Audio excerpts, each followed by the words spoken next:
welcome to another video. So I am here to finally kick off my Winter's Heart vlog. This is going to be just another two-parter. I'm like halfway through the book right now, and then in all likelihood I will not be back for another update until I finish the book.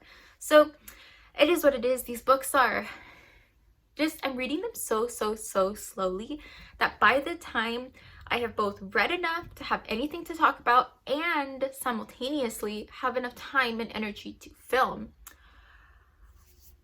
I'm halfway through the book and then I'm finished with the book. And honestly, it's probably a couple of weeks since I finished the book. So it is what it is. I do not have the physical copy of the book here with me because I haven't really been reading it.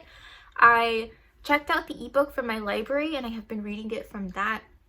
It's just a lot more convenient for me to have the ebook because then I can lay down on the couch and read and just get cozy with like a blanket, and it's just a good time. I'm not going to show it because I just haven't been reading from it, but that's also the last physical book that I own. So at some point I will want to have the rest of the mass market paperback collection, but since I have been enjoying the ebook so much, I'm kind of just going to hold off on buying the rest as long as I can find the ebooks because I'm just preferring them right now. And I think I will save my physical books for when I someday do a reread so that I can highlight more effectively.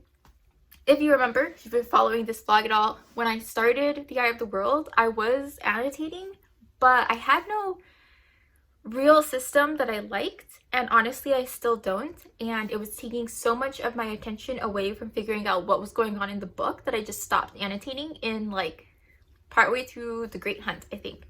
So that is what it is, and we're here to talk about Winter's Heart.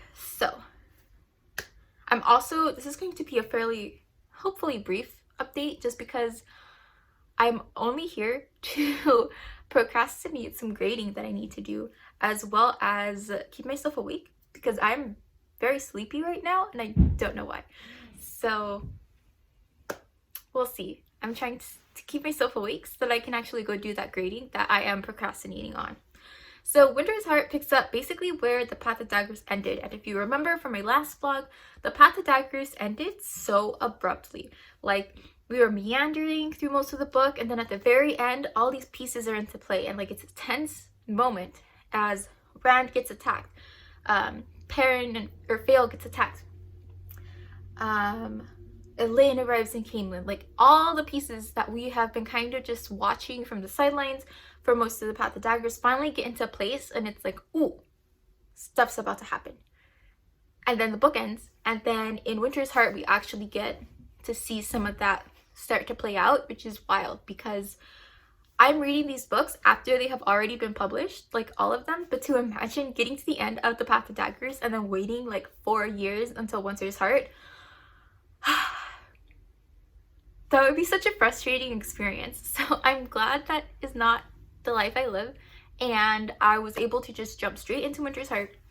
And we start for a while, we spend quite a bit of time with Fael, and honestly we got like 2 or 3 chapters from her in a row, and then I haven't seen her since. So I don't know what she's up to, but we saw her kind of being taken by the Shido Ale to become a Gaishan. I couldn't remember in my last vlog what that word was, but I remembered it this time. And she's not really a Gaishan officially because they are mistreating her way more than they should. Any Gaishan, she is a wetlander and does not follow J.A. Toe, so they should not be doing this to her, but they are. And once you're taking Gaishan, you cannot wear anything other than white. Their white robes or whatever. And when they first capture her, they don't have the white robes for her to jump straight into, so they completely take all of her clothes, and she is just wandering after this army for hours and hours and hours naked in the cold, and it's like snowing. They have finally that bowl of the winds got it together, and like the weather has cooled off and there's snow and it's cold, and ooh, it was just terrible. I was so anxious the whole time I was reading because we keep getting descriptions of how cold Fael is, and it made me cold and sad. So eventually she gets her robes and she starts to kind of get into what this new role is going to be, as she decides like that she has to wait it out until she sees an opportunity for escape. So that's going on. We've also got the Perrin's perspective as he comes back and realizes that Fail has been taken, and it is so it's so sad. Perrin is just so distracted the whole chapter, and he's sad and he's worried about Fail, and he's snapping at people, and it just breaks my heart. So I don't know what's going on with Fail after that, but I hope she's okay. And then in Winter's Heart, we finally get the return of Matt, and I have been wanting to know what happened to him since the end of A Crown of Swords when a building collapses on him. And then in Winter's Heart, we just suddenly get a chapter and he's fine. He's like walking around, and it's only in passing that we kind of get little snippets of like he is recovering from several like minor injuries and broken bones, but most of them have healed and he's kind of back to moving around a bit. He has some lingering leg pain, but he's fine. And it was kind of an anticlimactic kind of return to Matt, because boom, dramatic building falling. Next time we see him, he's like walking down a street, and it was like, oh, so there goes all of that tension. Okay. That being said, I also see how to draw it out anymore, if you're talking like years between books, would have been a different kind of frustrating. So I get it. But at the same time, I did kind of expect there to be more going on with Matt. Like when he was being poisoned by the ruby-hilted dagger in The Great Hunt, it was this big dramatic thing. Like he started off super cranky when Rain gave him this like brief but incomplete kind of healing where he was bought some more time but had to get to Tar Valon. Then we see him struggling to make it to Tar Valon, and then he gets to Tar Valon and we think, okay, finally he's going to be okay. But then we get like, boom, no, we're not going to see what happens to him for another couple of chapters, and it's tense and I want to know what's going to happen to him. And then eventually we see like the healing process happened and we're still not sure if it's going to work, and then boom, he's finally okay. And that journey of like not really knowing what was going to happen to Matt but being along for the ride, I really enjoyed. So in Winter's Heart, when that journey feels like it's cut short because we see him get hit by a building and then next time we see him he's completely okay, was just a little disappointing for me, because I wanted Matt to like, I expected there to be more time spent on this traumatic and dramatic event that happened to him when the Shan-Chan invaded Ebudar, and then it's gone.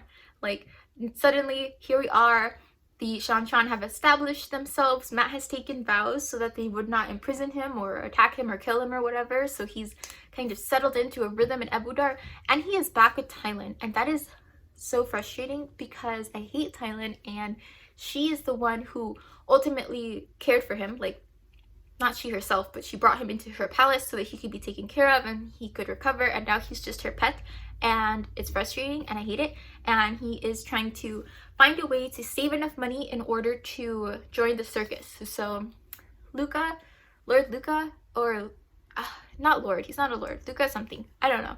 But the circus master that we saw Elaine and Enave join for a while in the Fires of Heaven is currently near Ebudar, and he has agreed to let Matt escape with him when his party next travels, so long as Matt has enough money. And Matt is trying to figure out how to get that much money out of the palace without Tylin noticing, because the last time he tried to escape, things did not go well. And it's not super clear exactly what happened, but like, I'm sure it was bad. So poor Matt is trying to escape. He is there by himself, so we're just kind of seeing Matt try to save enough money and also live his life, because there are a lot of limitations he has now that people associate him with Tylin, and people know that they are together now, so, or that he's Tylin's, and so he has to wear clothes that she picked for him because she got rid of all of his clothes, and they're ugly. They're like super lacy and vibrant in color and weird, and it is frustrating. And then he can't flirt with any women that he's actually interested in because they're all avoiding him because they know that he is the property of the queens, and so they're not going to mess with that. So he can't do any of his Matt things, and it's very sad. but he has this little hidey hole that he has started to put money into, and I hope that he will be able to join the circus, especially since I really love the circus. So I loved those chapters in the Fires of Heaven, and I really, really hope that Matt is going to be able to save enough money to join them when they next leave Abadar. So that's what's going on there. Then with Rand found Nynaeve in Camelin, where she was with Elaine, and they basically, Rand came to her and was like, okay, I want to cleanse Satan, and I have these two very powerful Serangrial, the little statues that connect to the really big statues that like super amplify the one power. He's like, so I've got these, one's for a man, one's for a woman. I'm gonna control the one for a man, but I need a powerful woman to control the other one. Can you hold these for me? And then when the time is right, I will come get you and we'll go and like cleanse Satan. And I don't have any idea how he expects to do this. I mean, Rand's pretty powerful, but at the same time, he has very limited training, and if people could just snap their fingers and cleanse Satan, I'm sure it would have been done by now. So this is not going to be easy, but he has some kind of plan going on. And Nynaeve was like, well, sure, but I'm coming with you. So Nynaeve does not want to just hold these objects and then just wait for Rand to come back. She's like, no, I can help. So they're off. And I think they have left Camelin, like they leave in the cover of night. But while Rand is there, he traveled there with Min, and it was hilarious to see Min and Elaine and Avienda finally be in one room with Rand. So basically they get here and they corner him and they're just like, Rand, we love you. And Rand is like, this doesn't make any sense. And he's like, because TBH, I love all of you too. Nynaeve and Lan were watching just kind of from the sidelines, and when Rand said that he loved all three of them, Nynaeve was scandalized. She was like, Rand, how could you? Like, ugh. And there's this funny meme. If I can find it, I will enter it here because it was hilarious. And yeah, like my verbal description of it will not do it justice. So I will try to find it and put it here. Anyway, so that was very funny, and Elaine and Avienda talk Rand into letting him be their warder. So they do a warder bond with him. They do some complicated stuff to get Min in on that bond. And then he is bonded to them, and they are able to see his love for them in the form of gold, veins of gold, I think is how it was described. And it was like this super intense moment, like full of magic. It was really fun to read. And then afterwards, the last thing they need to wrap up before Rand leaves is the fact that Rand has slept with both Avienda and Min, but not Elaine. And Elaine has been very annoyed by this. And so she corners Rand and is like, okay, it's my turn now. And so they do their thing, but then it's so wild because Avienda and Min and Brigitte, because she's also one of Elaine's warders, can like tell what's happening because of the sensation that they have of the consciousness of the other person in their head through these various bonds. So it's super awkward for them and very funny. So this whole scenario here was hilarious. And since then, Rand has left, and I don't think I have seen him since he and Nynaeve kind of leave the next day. And I think I've spent a lot of time with Matt since then, but honestly, I forget what he's most presently doing. So there's that. We also get a couple, like 1 or 2 chapters from the Forsaken, but they are, I don't know what they're doing. Honestly, there's still some open-ended questions with the Forsaken. Like, Moradin seems like he is a Forsaken that has been reborn or something, but I don't know who. And Sindane is still hanging around, but I don't know who she is. You've also got the fact that I still have not really put together who the Lord of Darkness might be, or Lord of Chaos might be, from the 5th book. And Mazrim Tame is still super sketchy, and I'll never trust him. So I think that's a good wrap up. I'm sure forgetting things because I'm always forgetting things, but that's fine. We'll end it here. I might go take a nap. So yeah, excited to see how this ends. When I come back, I will probably have finished this book and we'll kind of go on from there. So see you then. All right, so I'm actually here to wrap up this vlog before it's been weeks since I finished The Winter's Heart. I finished it last night. This video is getting filmed because I'm on spring break, so this time of day I'm usually finalizing lesson plans for the upcoming week. It is a Sunday, but it's spring break, so I don't have to do that and I can do this. That works out quite well. I'm exhausted because I've been practicing for my driving test. It's in a couple of days. We'll see how that goes. But on to Winter's Heart. This last half was so wild. I mean, there was like a lull, you know, where like not too much was happening. And then at the very end, crazy stuff happened. And I don't know. So I'm just going to try to take it one at a time and hope I don't forget anything too big. So first of all, characters that just pieced out. Perrin and Fail. They were in the first couple of chapters. We like saw Fail with the Strido Ale, and then we never heard from her again. Same with Perrin. He was like, oh no, Fail, and then we never heard from him again. So I do miss both of them. I was hoping to see more of both of them. We never did. We never saw Egwene's point of view. She didn't have a POV chapter. She was briefly in an Elaine point of view. So Elaine met up with her in Tel'aran'rhiod at some point, and like we briefly saw her, but super briefly. So Egwene, who knows what she's up to. I didn't miss her, and I'll leave it at that. Other wild stuff. Okay, so I'm going to talk about the end and then go back probably a little bit because the end is fresh in my mind, and I know I have some notes on my phone somewhere for some stuff that happened earlier that I don't want to forget. But the things that are at the front of my mind. Matt.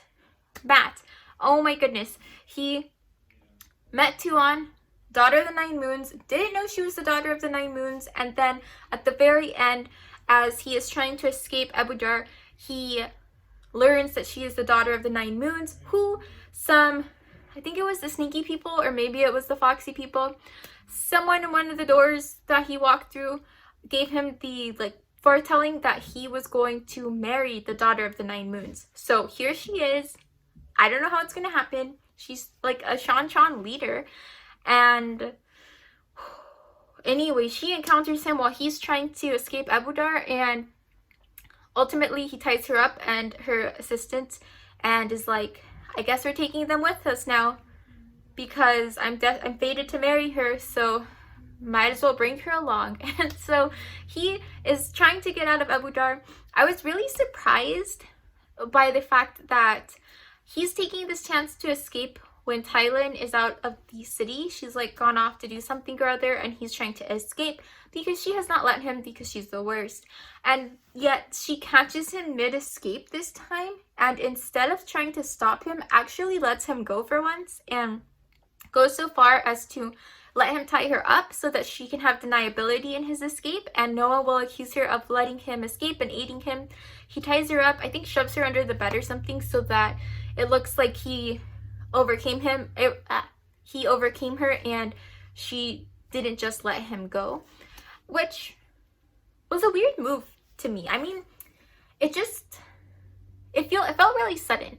You know, like I kind of get it in that Tylin, I think in some weird kind of way, sort of kind of did care for Matt, but at the same time, and like now that her kingdom has been taken over by the Shan, like she doesn't really want to be there, but kind of has to be.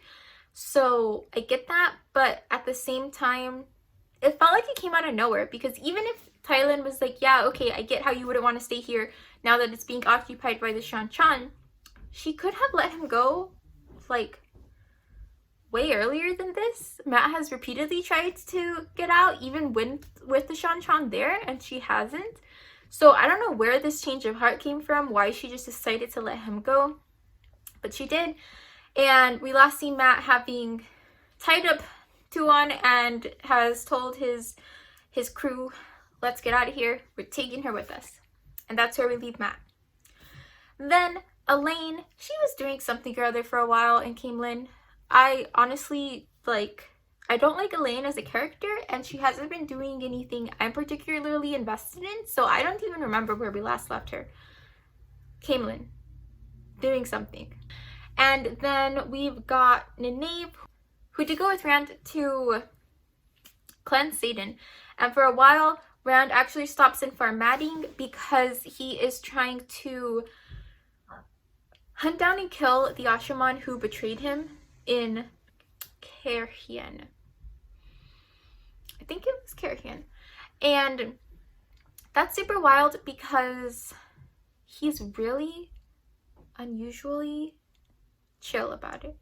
So he stops here. Farmading is super weird because it's this place that has a similar effect to a steading where people are not able to channel. So they cannot access the one power. Really freaks them out, but Rand kind of lures the people who betrayed him here into the city so that he can battle them without the weirdness that happens when he tries to battle with the one power. So every time Rand reaches for the one power, he gets sick and woozy feeling, and he cannot maintain an upper hand against Ashaman who can channel if he gets woozy every time he starts to channel. So he's gone to Farmading to level the playing field, and he kills 2 of them, I think. And then later he's talking to Min, and she's just like, wow, you're taking this really, really smoothly and super calmly. And Rand gets really creepy in a way that just breaks my heart, because he turns to her and is like, I mean, they needed killing, so I killed them. And he's so chill about it. And it doesn't matter that they had betrayed him or anything like that. Yeah, I get that Rand's reasons for killing them were preemptive kind of self-defense, but at the same time, another version of Rand in earlier books would have still felt bad about it. He would not have treated it as cut and dry, matter of fact, they needed killing, so I killed them, the end. I'm not even going to feel anything about it. And that was very disturbing. And I am so scared of the things that Rand is doing to be the Dragon Reborn. Over and over and over again, he has made it very clear that he believes he needs to be cold and strong and hard. Not even just strong, but hard and cold in order to do what has to be done. And in some respects, I get pieces of that, but I think he is confusing strong with hard. Hard is immovable and unrelenting and cold, but strong is it feels different than hard. It's more about resilience. Rand does have to be resilient and he does have to be firm, but I do not think he has to be necessarily cold and unrelenting, and he's doing that. And I feel like it's just such a hard place to be in, because I feel like Rand is also coming from a place of self-preservation. He has to face all these super big, super scary kinds of things, and he could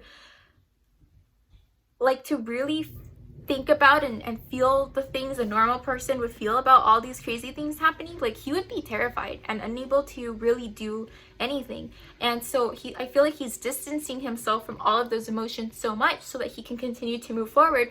But at the same time, it's turning him into a person who kills people just because they need killing and feels nothing about it. No sense of remorse, nothing. Even though these people were part of his army and they betrayed him. And I don't know, a few of them I think were also his friends, and he has just killed them. So that's a bummer. And he does that. He encounters Pat and Fane again in Farmading, but Fane gets away, and eventually Rand has kind of dealt with the Ashaman in Farmading and is okay, I guess I'm done here. Time to go cleanse Satan, and they just hop straight over to Shadar Logoth to do this. And that was pretty wild. There was no build-up, and I had no idea how they were going to do it, but Rand has in his head been holding this plan. And that's a weird thing about Rand's point of views. I feel even though we're in his head, he hides things from the reader, you know, which is really, really, really wild. Like, he will think, okay, I've got all the pieces in place and I'm just waiting for my plan to be filled. But he never thinks, even to himself, what that plan is, which means that all the details of this plan, like, I don't even know. And some pieces, if I were a closer reader, maybe I could figure out more. But I spend a lot of time watching Grand do things, and even though we are in his head and it is his point of view, we aren't getting all the information. So that's really wild to me. And when he goes to cleanse Satan, I have no idea what he's going to do until he does it, even though he's been thinking about it for a couple books now, that he needs to cleanse Satan. And then, speaking of things that we can't get from his head, Lews Therin is there, but also Lews Therin has been hinting at like a third person there, and it's weird. I don't know what this means. I have not seen what I feel like is any true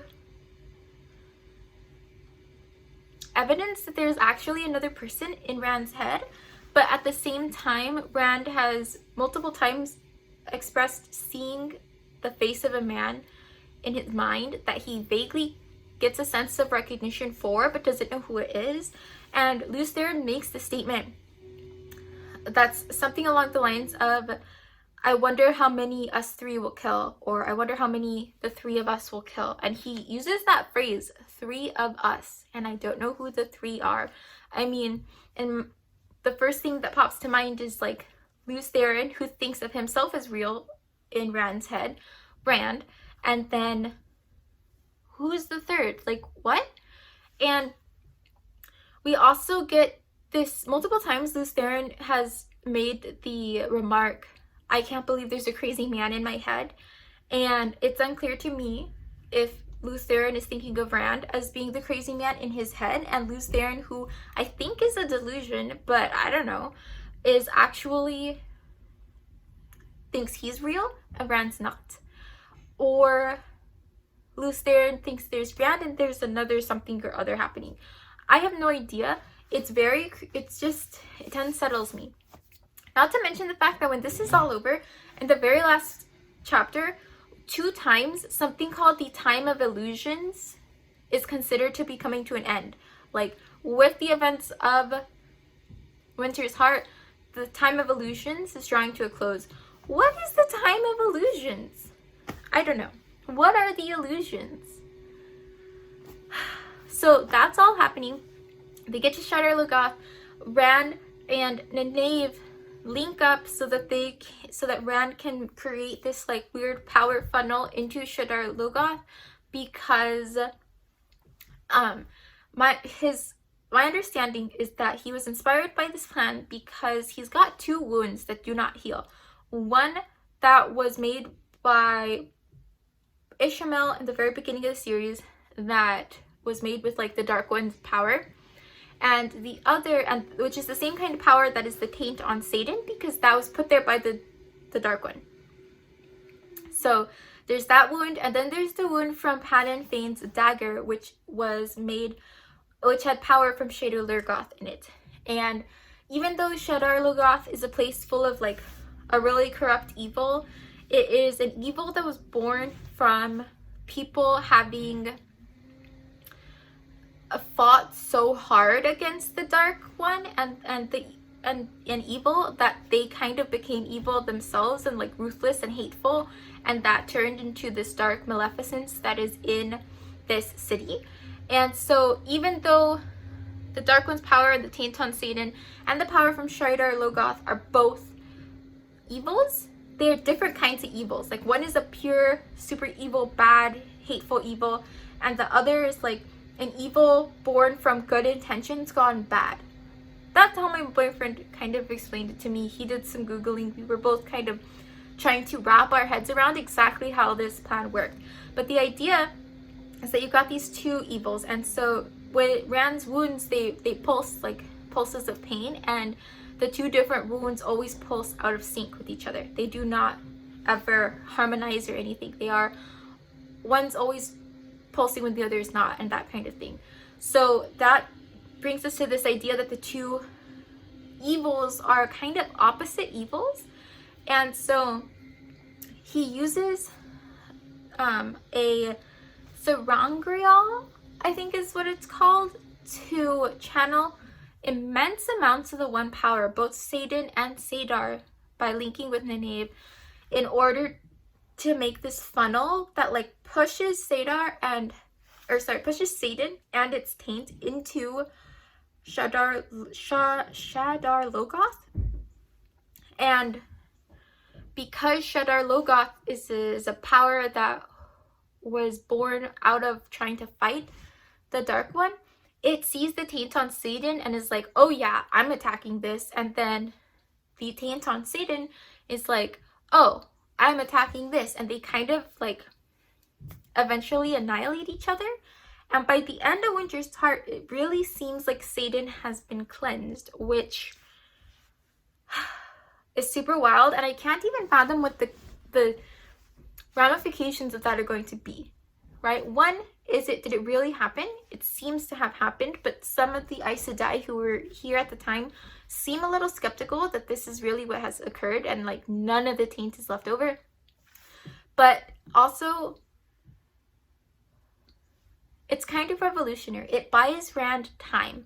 I don't foresee that anything that has happened as a result of the taint of Satan so far is going to magically reverse. Like, Rand definitely seems to have started to go a little mad. We don't know that Lutheran is real. There is evidence of like people having consciousnesses that remain beyond their death. You know, people get reborn, times of the wheel, blah blah blah blah blah.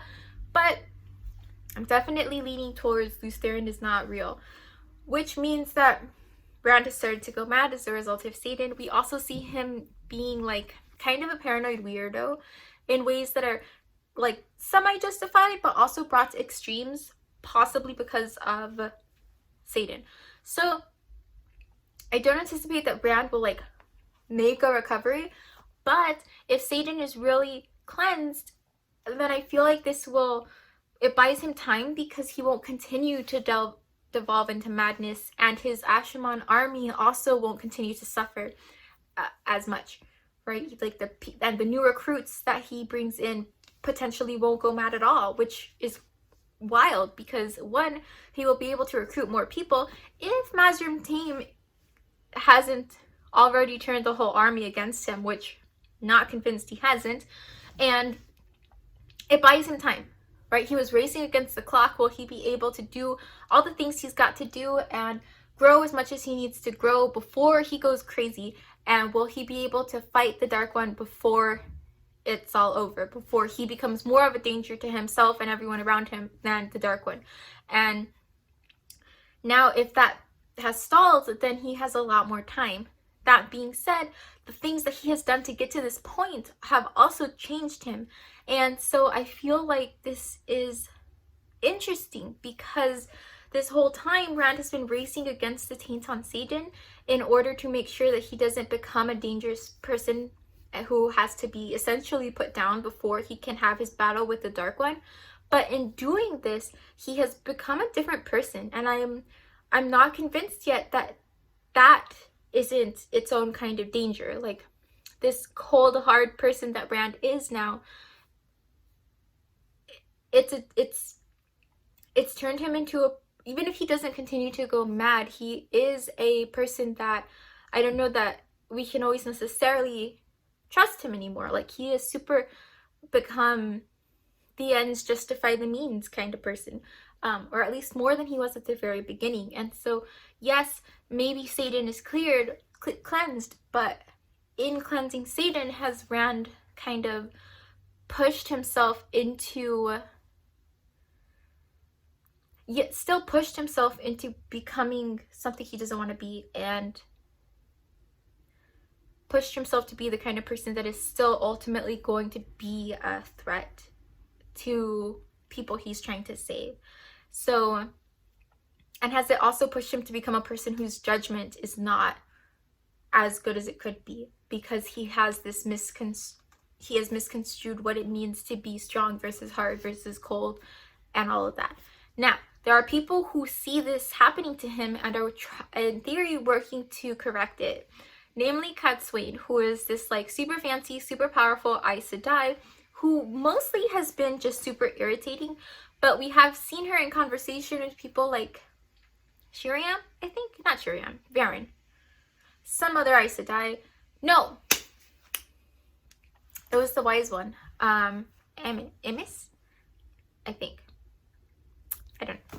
Anyway, we have seen her remark how Rand continues to try to close himself off to the world and to people and to emotion, and that cannot happen because it'll just be bad for all kinds of reasons, and that she is going to work to make sure that that doesn't happen, that he doesn't continue on this path of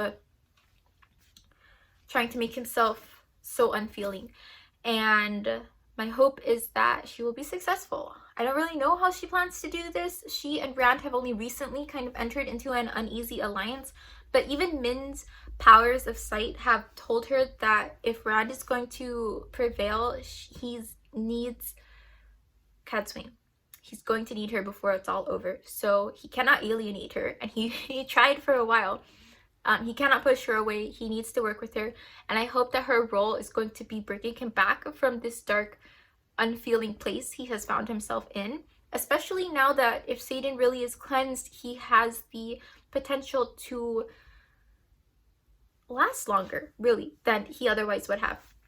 So that's all happening. It's really wild. When Rand is trying to cleanse Satan, he is unleashing just immense amounts of the one power, and channelers all over the world can feel that, and many of the Forsaken come to try to put a stop to this. They don't want Satan to be cleansed. It will kind of give Rand an advantage they don't want. And so they come to kind of take him down. And they're really bad at it. Like, the Forsaken are not the brightest. Like, not just, I don't really know how to explain it. Like, they all have this inherent power. Like, they're all really strong channelers.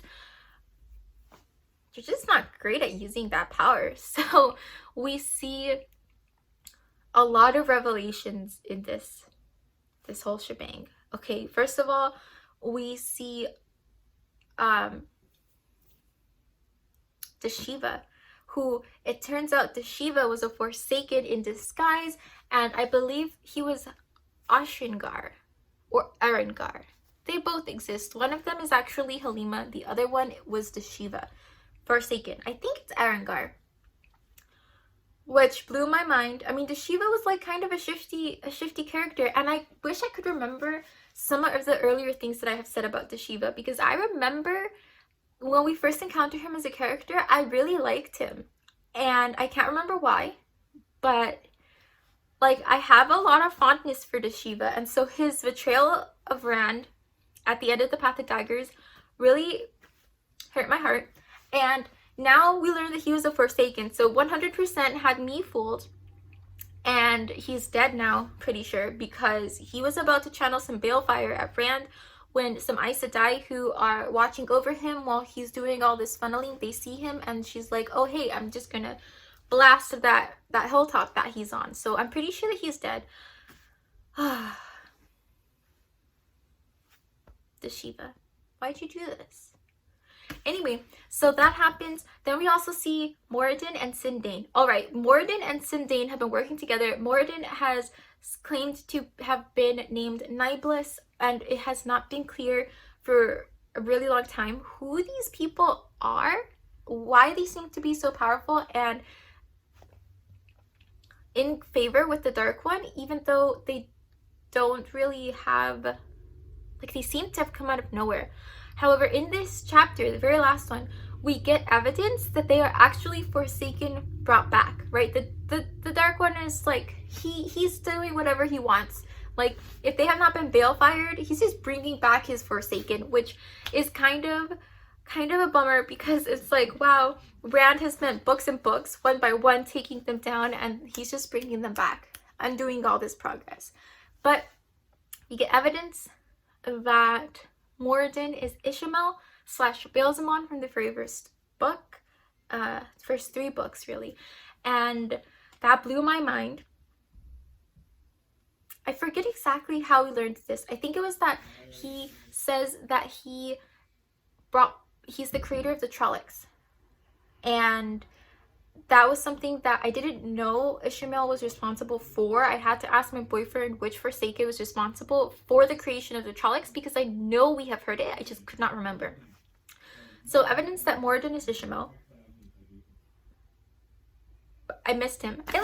I really liked Ishmael as a character. He was an interesting villain. I mean, in the first 2 books, I thought he was capital T, the Dark One. So yeah, he's back, I think, and he's knightless, which kind of surprised me, because honestly, he got himself killed. So does he really deserve to be knightless? I don't know. That being said, oh, I remember why. It wasn't just the Trolloc situation. I also thought that he was Moradin because someone made the comment in their narration that Moradin was a person who, ever since he's come back, he came out of the boar, he has been so kind of crazy that he thinks he's the Dark One. And we have evidence that Ishmael did feel some of the taint on Satan and thought he was the Dark One, because he went by the name Beelzemon in the first 3 books, which is the Trolloc name for the Dark One. So yeah, I think he's Ishmael. My boyfriend confirmed he thinks he's Ishmael. I don't know if we get more confirmation after this, but I'm like, whoa, evidence. And then Sindane. I have had like no idea who Sindane is. Came out of nowhere. However, I'm pretty sure she's Lanfear, because we get in her point of view, she's thinking about Rand, and then she's like, he spurned her love, and now he has betrayed her by, she says that she was willing to team up with him and take over the world, and then she spurned his love, so now she's going to kill him. And that's Lanfear in a nutshell. So I am so excited that she's back, because I love Lanfear as a character. She is so amusing to me. Like, in the first several books, she is so into Rand because she thinks of him as Luce Theron, who she was in love with. And technically Rand is Luce Theron reborn, but at the same time, I'm pretty sure they're pretty different people. And she like just doesn't care and is like, come on, Rand, we can like love me and we can be this power couple that like takes over the world. And she wants power, but she's willing to like share a little of that with Rand. And then Rand reasonably is like, no, because you're evil. And she doesn't take that kindly. And when we last see her, she dies because she was so angry and jealous of Aviendha that she kind of came out and went to confront them, and then Moraine takes her into this doorway that gets destroyed or whatever. So she dies. But it's been so interesting to me to see her go from like loving Grand, wanting to protect him, to hating Grand because he has spurned her love and wanting to kill him. And I'm just interested to see what she does next. I'm intrigued by her. She's like a super powerful Forsaken. She was as powerful as a woman can be in the One Power before she died. And I think now her power has been reduced a little, but by something or other. It's just fun. So I'm glad she didn't seem to die in this conflict, because I want to see more of her now that I know that she is Lanfear. Probably. Most likely. Nothing's ever certain. Like, the whole series, I just feel like even when I think I know things, I don't know things. And I don't even know why I have this feeling. There's so much. There's so much to keep track of. And I don't know that I will ever be as... I will never trust anything in the series again, because that switcheroo at the very beginning with Beelzemon not really being the Dark One, I was so betrayed. So yeah, also like not really being dead 2 or 3 times. No, nothing is real. Time is an illusion. It's a time of illusions. Nothing is real. So that's all going down. We also see evidence that someone related to Lan, I forget, there's like a prophecy somewhere about 2 people, and like distantly related to Lan, I think, who, one of them we've been seeing until Referral, and it turns out that he is actually Lord Luke, who we last saw at the end of the Shadow Rising. So I don't know what he's doing. He's going about, he was trying to kill some people. He's got something happening, but I don't know what it is. So that's all gone down. It has been a wild ride. Winter's Heart had like a really slow start to me. I wasn't interested in a lot of, I'm just never interested in politics in general, and sometimes things get super political. So I'm just like, yeah, I know Lord blah blah blah is important in something or other, but like he is so petty and I don't care about him. So that happens, but at the same time, oh my gosh. Okay, I think I need to, I'm gonna wrap up this vlog because I'm kind of tired of talking, and I've got a smoothie nearby. It's off camera, you can't see it, but it's very yummy and I want to drink it. So final thoughts, Winter's Heart. I don't even know. I gave it 4 out of 5 stars. So my rating for this was that it was really good in a lot of places. It was also really slow in a lot of places.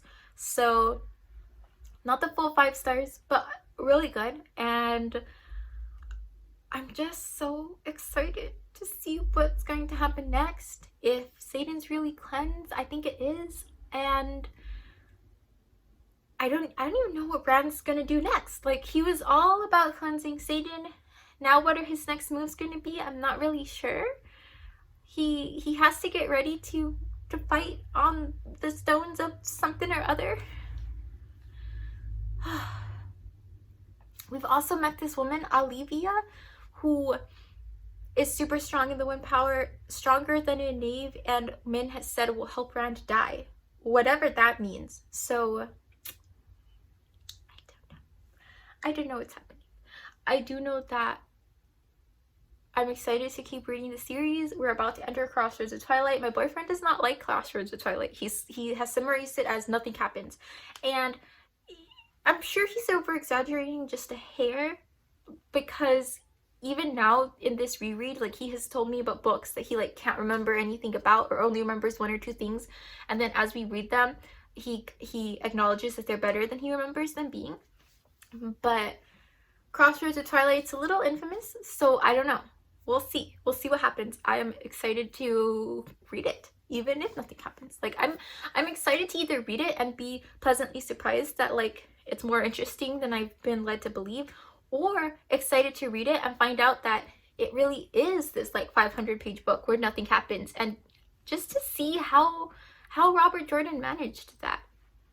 Like, how it just doesn't make sense to me that a book could be this long and like really nothing important happened. So what's it about? I don't know. I'm excited to see.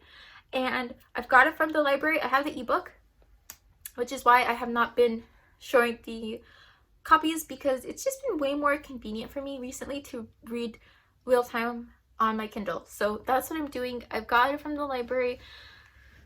I'm so excited, and we'll see what happens. So I'll continue to do my best to moderate comments. YouTube has changed their comments feature so that if comments are held, they're only held for X number of days before they get deleted, and I hate that because I'm bad at remembering to go check held comments. So if you've made a comment on a real-time video recently and I have not seen it and it's like gone forever, I'm so sorry about that. Hopefully when I finish reading the series, I plan to it will be easier for me to check the held comments because I can check them whenever I remember. Right now there's this 2-step process of remembering, which is remember that the comments haven't been checked in a while, and then remember to ask my boyfriend to look at them before I look at them, so that I don't get anything spoiled for me. It's the whole point of why they're being held. But once I've gone through the whole series, I won't be at risk of spoilers, and it's a lot easier for me from an admin perspective to like check them by myself than to think, oh, I've got to go ask my boyfriend to check them, I've got to show him the comments and blah blah blah blah blah. So that will improve. If your comments have been lost to the void, I'm sorry. I'll just try to be better. So that's what's happening with the comments. If you find that you have not gotten a response, that's the situation. They changed it. It might be gone. I don't know. But yeah, they will continue to be held and hopefully moderated, and hopefully I'll actually see some of them. And this has been a journey. I'm more than halfway through, and I just feel like I don't know what I'm going to do with my life when I finish the Wheel of Time.